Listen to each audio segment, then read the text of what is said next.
네, 오늘은 기도해야 하는 이유라는 제목으로 말씀을 전하도록 하겠습니다. 오늘은 우리 교회가 2주년을 맞이하게 된 뜻깊은 날입니다. 지금까지 함께 해주신 하나님 앞에 감사를 드리고, 또 오늘 우리 교회가 앞으로 나아가야 할 모습에 대해서 한번 같이 생각을 해보는 시간을 가졌으면 좋겠습니다. 오늘 본문을 보면 이 불의한 재판관과 과부에 대한 비유가 보여지고 있습니다. 익히 들어서 많이 아시는 분도 계시고 알지 못하시는 분도 계실 수도 있는데요. 어떤 내용인가 하면요, 불의한 재판관이 나오는데요, 이 과부의 간청에 못 이겨서 어쩔 수 없이 그 마음의 소원을 들어주었다 하는 그런 내용입니다. 보통 이 비유는 여기서 나오는 이 과부의 모습처럼 계속해서 간청하면 원하는 것이 다 이루어지는 것으로 생각되는 설교가 많은 것이 사실입니다. 하지만 오늘 이 본문의 내용을 조금 더 잘 이해하려면요, 이 앞장에 나와 있는 17장에 있는 이야기와 연결을 해서 생각해 볼 필요가 있습니다.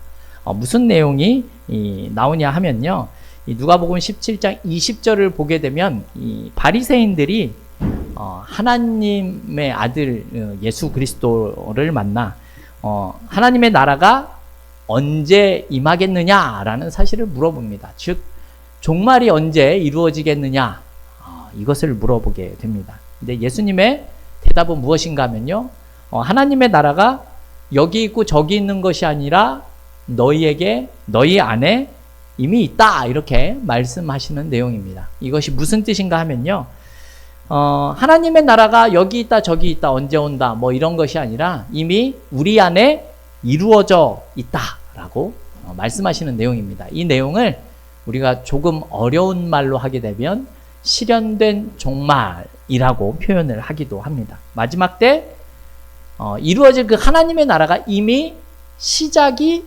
되었다, 이러한 뜻입니다. 그런데 우리가 보통 이미와 아직이라는 표현으로 사용을 하는데, 하나님의 나라가 이미 되기는 하였지만 아직 완성되지는 않았죠. 언제 완성이 됩니까? 예수님께서 이 땅 위에 다시 재림하시는 그날에 완성이 되는 겁니다. 근데 바리새인이 이렇게 물어보는 의도가 있어요. 왜 그런가 하면요, 이들은 하나님의 나라가 오면 어떤 모습이 올 거라고 생각을 했냐면, 정치적이고 굉장히 사회적인 내용들이 나타날 것이다라고 생각을 하고 있습니다. 그러니까 이 바리새인들이 생각하고 있는 이 하나님의 나라가 우리가 생각하고 있는 것과 좀 다르다라는 겁니다. 여러분, 바리새인들의 특징이 어떻죠? 매우 철저한 생활을 합니다. 그래서 자신들은 천국에 능히 갈 수 있는 사람이다라고 생각을 하고 있는 사람들이에요. 반면에 다른 사람들은 자신처럼 살지 못했기 때문에 좋지 못한 결과가 종말의 때에 있을 거다라고 생각을 하던 자들이었다라는 겁니다. 그런데 예수님이 그들에게 하는 말이 뭐냐면, 너희가 생각하는 그러한 모습이 아니다라고 말씀을 하시는 거죠. 그러면서 무슨 말씀을 또 하냐면요, 이 17장 26절을 보면 노아의 때를 예를 들어서 설명을 합니다. 여러분, 노아의 때가 어떠한 일이 있었는 줄 아십니까? 이때에 사람들이 먹고 마시고 장가가고 자신의 마음대로 살던 사람들이 있었다라고 이야기를 합니다. 근데 내용은 무엇입니까? 분명히 그 시대에 그렇게 산 사람들이 있었는가 하면 노아와 같이 하나님 앞에 구원을 받는 자들도 분명히 있었다, 이렇게 말을 하는 내용입니다. 28절에서 소돔과 고모라 시대도 똑같다라고 지금 이야기를 하는 겁니다. 여러분, 노아 시대처럼 먹고 마시고 자신의 마음대로 살던 시대가 바로 이 소돔과 고모라 시대입니다. 그때 그래서 어떤 모습이 나타납니까? 이 소돔과 고모라가 심판을 당하지 않습니까? 하지만 그 과정 속에서도 아브라함의 조카였던 롯은 그 사이에서 구원을 받게 된다라는 겁니다. 그러니까 이 하나님의 심판의 날이 이 땅에 오게 되면, 여러분, 뭐 정치적, 사회적 이런 게 아니라 그냥 사실은 끝이 나는 겁니다. 굳이 하나님이 그런 일들을 할 필요가 없죠. 그래서 우리가 좀 생각해 봐야 하는 것은 고린도 전서 15장을 보면 부활에 관한 내용이 나옵니다. 여러분 부활 들어보셨죠? 네. 사실 부활이라는 미래의 보장이 우리 믿는 그리스도인들에게 여러분 없다면 우리는 어떻게 살게 될 것 같습니까? 사실 그렇게 큰 신앙을 지키며 살 필요가 없어지는 겁니다. 그냥 소돔과 고모라 시대처럼, 노아 시대처럼 내가 살아가고 싶은 대로 그냥 막 살아가도 되는 겁니다. 그냥 오늘 하루를 불태우듯이 살고 끝내도 아무런 문제가 없는 거죠. 우리에게 부활이 없다면 우리는 하나님의 뜻대로 살 필요가 없고 굳이 하나님이 원하는 대로 살지 않아도 아무런 문제가 없다라는 겁니다.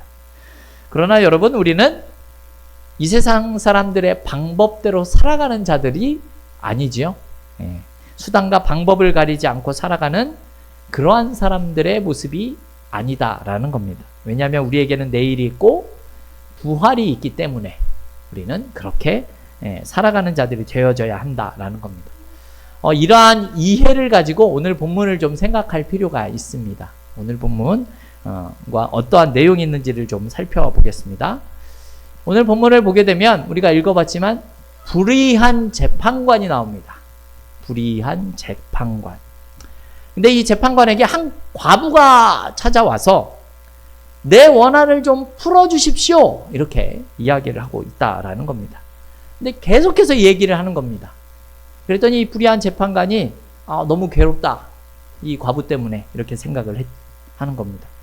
너무 이 과부가 나를 괴롭게 하니까 그냥 원하는 대로 들어줘야 되겠다라고 하는 내용입니다. 그래서 오늘 이 비유를 앞서도 잠깐 말씀을 드렸지만 하나님 앞에 우리가 계속해서 기도하면 하나님은 들어주신다라고 생각을 하지만 여러분 사실 그러한 내용은 아니다라는 사실을 조금 말씀드리고자 합니다. 왜냐하면 이 재판관은요 너무 귀찮아서 어쩔 수 없이 그렇게 들어주는 것이지만 하나님은 이 재판관과 같은 모습이 아니기 때문에 그렇다라는 겁니다. 이 재판관하고는 사실 비교를 할 수 없는 분이시죠. 왜냐하면 하나님은 우리 자신에 대해서 이미 깊은 뜻을 가지고 우리를 구원하셔서 우리를 이 땅 가운데 부르셨기 때문에 그렇다라는 겁니다. 이렇다는 말은 하나님은 우리가 기도하는 것들에 대해서 약속하신 것을 신실하게 반드시 들어주시는 분이시지 귀찮아서 어쩔 수 없이 들어주시는 분이 아니다라는 겁니다. 자, 그렇다면 이 불의한 재판관을 우리가 조금 더 생각할 필요가 있습니다. 불의한 재판관이라고 부르는 이유가 무엇일까요? 여러분 2절을 보게 되면 사람을 두려워 아니하고 사람을 무시하는 자다 이런 표현이 나옵니다. 여러분 하나님을 두려워하지 않는다라는 말은요 하나님을 믿지 않을 뿐만 아니라 아주 세속적인 사람이다 라는 것을 뜻하는 말입니다. 즉 이 재판관은요 뇌물을 받고 악인들을 두둔하고 재판을 성경에 나온 말씀대로 하며 굽게 만드는 일을 하는 그러한 사람이었다라는 겁니다. 여러분 또 사람을 무시한다라는 게 어떤 뜻인 것 같으십니까? 기본적으로 사람에 대한 친절이나 호의 같은 것이 없는 사람이에요. 없는 재판관이에요. 그래서 교만하게 권위를 가지고 사람을 내려다보는 그러한 재판관이다라는 겁니다. 그런데 이러한 재판관에게 과부가 지금 간청을 하고 있는 거예요. 이 과부는 이 사람 앞에 나타나서 자신의 원한을 풀어달라라는 내용이 3절에서 나오고 있는데요. 우리 오늘 본문 3절 말씀 같이 한번 읽어보도록 하겠습니다. 3절입니다. 그 도시에 한 과부가 있어 자주 그에게 가서 내 원수에 대한 나의 원한을 풀어주소서 하되 이렇게 말씀합니다. 다른 사람들처럼 뇌물을 가지고 재판관에게 가서 내 원한을 풀어달라라고 하는 게 아니라 이 불의한 재판관한테 그냥 가서 공평하고 정의롭게 재판을 해서 내 원한을 풀어주십시오 라고 하고 있다라는 겁니다. 이 재판관이 어떤 재판관이라고요? 불의한 재판관입니다. 이 사람은 애초에 공정한 재판을 할 생각이 없는 사람입니다. 악인을 두둔해 줄 수도 있는 사람이에요. 여러분, 이런 사람에게 재판을 해서 공정한 결과를 기대할 수 있을까요? 우리의 상식으로는 그럴 수가 없는 겁니다. 불의한 자에게 공정한 재판을 기대한다라는 생각 자체가 사실 무리이죠. 왜냐하면 지금은 불의가 넘치는 종말의 시대를 우리가 살아가고 있기 때문에 그렇다라는 겁니다. 다른 말로 악인들이 득세하고 공의와 정의가 힘을 잃어가는 그런 곳에서 우리가 살아가고 있다라는 겁니다. 이런 현실 가운데 이 재판관을 찾아온 사람이 어떤 사람이라고 얘기했죠? 과부라 그랬죠. 과부. 여러분, 이 당시에 과부는요, 힘이 있고 약한 자들의 대명사예요. 이 당시에 가장 약하고 힘이 없는 사람들 중에 과부, 고아 이런 사람들이 있었습니다. 악한 자들에게 농락을 당해도 도와줄 사람이 없어요. 그리고 심지어 지도층이었었던 서기관이라는 사람들도 과부의 가산을 삼켰다라는 이런 내용이 누가복음 20장 47절에도 나오고 있는 것이 실제입니다. 여러분, 그렇다면 이 당시만 그렇습니까? 지금 우리가 살아가는 이 시대는 어떠한 것 같습니까? 불의한 자들이 없고 공정하고 매우 정의로운 사회를 우리가 살아가고 있습니까? 그렇진 않죠. 그런 부분도 있지만 그렇지 않은 모습들이 많이 있습니다. 우리를 힘들게 하는 요소들을 우리가 살펴보게 되면 불의한 자들이 이 사회나 이 나라의 권세를 잡고 있는 것이 큰 이유가 되는 경우가 많이 있다라는 겁니다. 우리가 생각하기에는 이 나라를, 이 사회를 정직하고 진실한 사람들이 권세를 잡아서 이 백성들을 위해서 봉사하고 헌신하며 살아가는 것을 원하지요. 하지만 실제는 불의한 자들이 높은 자리에 앉아서 불의를 자행하는 일이 많은 것 또한 사실이다라는 겁니다. 우리가 살아가는 사회 곳곳에 이러한 자들이 있다라는 사실을 우리는 체험적으로 이미 잘 알고 있습니다. 하지만 우리는 그런 불의한 자들에 대해서도 교제할 수 있는 모습이 필요하다라는 겁니다. 이 교제가 어떠한 의미인가 하면요, 본문의 과부처럼 부탁할 일이 있으면 우리는 능히 할 수 있어야 한다라는 겁니다. 불의한 자들이 경영하는 회사에 취직도 때로는 할 수 있으면 해야 하고 그들이 파는 상품도 살 수 있으면 사야 하는 경우들이 생기기 때문이죠. 우리가 내는 세금으로 불의한 일을 하는 공무원들이 있다라고 하더라도 우리는 봉급을 주는 것이 우리가 살아가는 현실이다라는 겁니다. 그래서 오늘 본문 1절에서 예수님께서 우리에게 이렇게 이야기를 합니다. 뭐라고 나오죠? 1절을 보면 항상 기도하고 낙망치 말아야 될 것이다 라는 내용이 나옵니다. 항상 기도하고 낙심하지 말아라 라는 겁니다. 하나님께 때를 쓰기 위해서 기도를 하는 것이 아니다라는 것이죠. 17장을 살펴본 것처럼 우리는 이런 종말의 시대를 살아가는 자들의 모습이다라는 겁니다. 불의하고 때로는 비열한 이런 세상 속에서 노아의 시대처럼 타락하고 소돔과 고모라 시대처럼 좋지 않은 일들이 만연하고 불의한 재판관들을 상대해야 하는 이 현실 속에서 우리의 기도를 들어주시는 하나님을 의지해라 라고 하시는 말씀이다라는 겁니다. 왜 그렇게 해야 하죠? 하나님께서는 우리를 부르셨고 우리의 기도를 듣고 계시는 분이시기 때문에 그렇습니다. 오늘 본문 8절 말씀인데요. 우리 같이 한번 읽어보겠습니다. 8절입니다. 네, 우리 8절 읽겠습니다. 내가 너희에게 이르노니 속히 그 원한을 풀어주시리라. 그러나 인자가 올 때에 세상에서 믿음을 보겠느냐 하시니라. 아멘. 재판관은 귀찮아서 간청을 여러 번 하니까 들어줬지만 어떻습니까? 8절을 읽어봤지만 하나님은 속히 그 원한을 풀어주시겠다라고 말씀하고 있습니다. 불의한 재판관이 과부의 기도를 들어주는 것처럼 여러분 하나님께서는 우리의 기도를 듣고 계시고 속히 그것을 이루어 주실 수 있는 분이시다 라고 말씀하고 있는 것이죠. 다만 이렇게 이야기를 합니다. 인자가 올 때에 세상에서 믿음을 보겠느냐라는 것이죠. 여러분, 믿음, 여기서 나온 믿음이라는 게 어떤 믿음인 것 같으십니까? 이 믿음은요, 우리의 온 마음과 힘을 다해서 진실하고 성실하게 하나님을 믿는 모습을 뜻하는 겁니다. 사실 우리가 다 알고 있는 내용이죠. 그런데 문제는 뭐죠? 내가 기도한 내용이 응답이 되기 전까지 인내하면서 우리의 마음을, 믿음을 지켜나가는 것이 너무나 쉽지 않기 때문인 것이 우리에게 가장 큰 문제입니다. 사실 우리의 신앙생활은요, 우리가 신앙생활을 잘하고 있다라는 사실을 우리가 확인하지 못하면 그것을 지켜내는 것이 쉽지가 않습니다.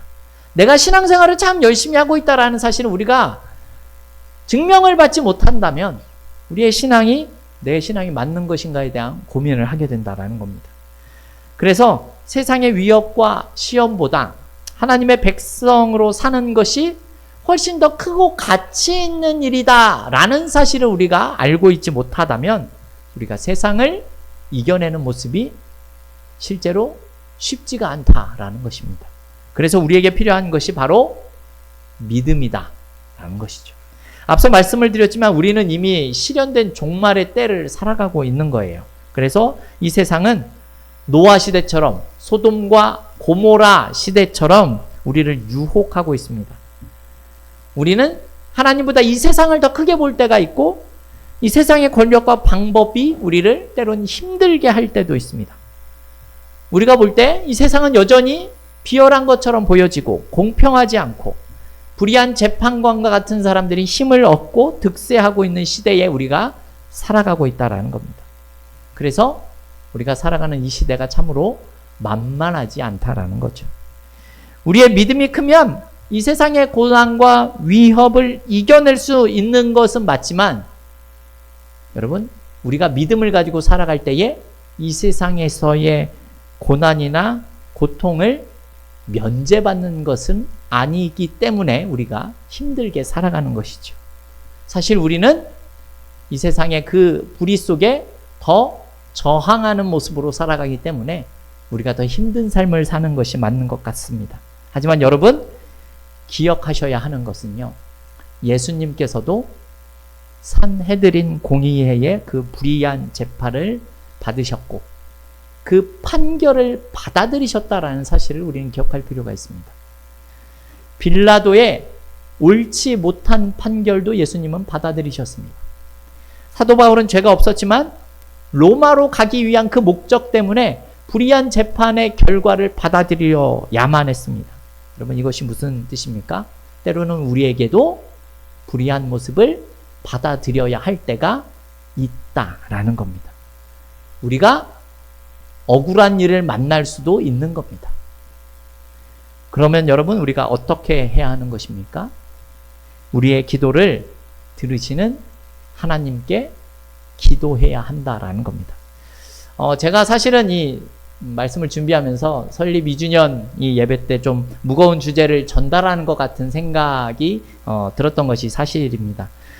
하지만 제가 오늘 드리고자 하는 이 말씀의 그 요지는 뭔가 하면요, 우리가 살아가는 이 세상이 실제로 좀 불의하고 어렵기 때문에 드리는 말씀입니다. 그래서 우리가 해야 할 일이 무엇인가 하면 우리의 기도를 들으시는 그 하나님이 계시기 때문에 우리가 그분께 기도하고 간구하면서 이 세상을 이겨 나아가는 모습이 우리에게 필요하다라는 것입니다. 그래서 우리 교회가 내년에는 더 기도에 힘쓰는 모습을 보여주려고 합니다. 여러분, 우리 교회가 2주년을 만나서 해야 할 일이 무엇이라고 생각하십니까? 많은 일들이 있겠지만 죄가 많고 불의한 이 세상에서 하나님께 기도하는 모습으로 우리가 이 현실을 이겨나가야 한다라는 것입니다. 불의한 재판관에게 의탁을 하는 과부처럼 우리는 불의하지 않고 권능과 권세와 주권을 가지신 하나님께 우리 자신을 의탁하는 모습으로 살아가야 한다라는 것이죠. 여러분 혹시 산상수훈 들어보셨습니까? 천국을 살아가는 자의 모습이 어떻다라고 이야기합니까? 우리 마태복음 5장 11절과 12절 말씀인데요. 우리 같이 한번 읽어 보겠습니다. 나로 말미암아 너희를 욕하고 박해하고 거짓으로 너희를 거슬러 모든 악한 말을 할 때에는 너희에게 복이 있나니 기뻐하고 즐거워하라. 하늘에서 너희의 상이 큼이라. 너희 전에 있던 선지자들도 이같이 박해하였느니라. 아멘. 여러분 혹시 억울한 일들을 당하고 계십니까? 혹은 여러분 혹시 손해를 보고 계십니까? 여러분 그러한 때에 우리가 어떻게 하는 모습이 우리에게 가장 필요한 모습인 것 같으십니까? 여러분 우리는 1절에 나온 말씀처럼 항상 기도하고 낭망치 많은 모습이 우리에게 필요하다라는 것입니다. 왜냐하면 우리에게는 천국이 보장되어져 있고 우리에게는 부활이 약속되어져 있기 때문에 그렇습니다. 우리는 억울한 모습을 당하는 이 세상의 모습이 우리의 인생의, 우리의 삶의 마지막이 아니기 때문에 그렇다라는 겁니다. 우리 더세움교회 성도 여러분들은요, 이 세상의 어려움과 불의보다 더 크신 하나님께, 그 하나님께서 우리의 기도를 듣고 계신다라는 사실을 기억함을 통하여서 여전히 나와 함께 하시는 이 하나님을 온전히 믿는 모습으로 살아갈 수 있기를 주님의 이름으로 축원합니다.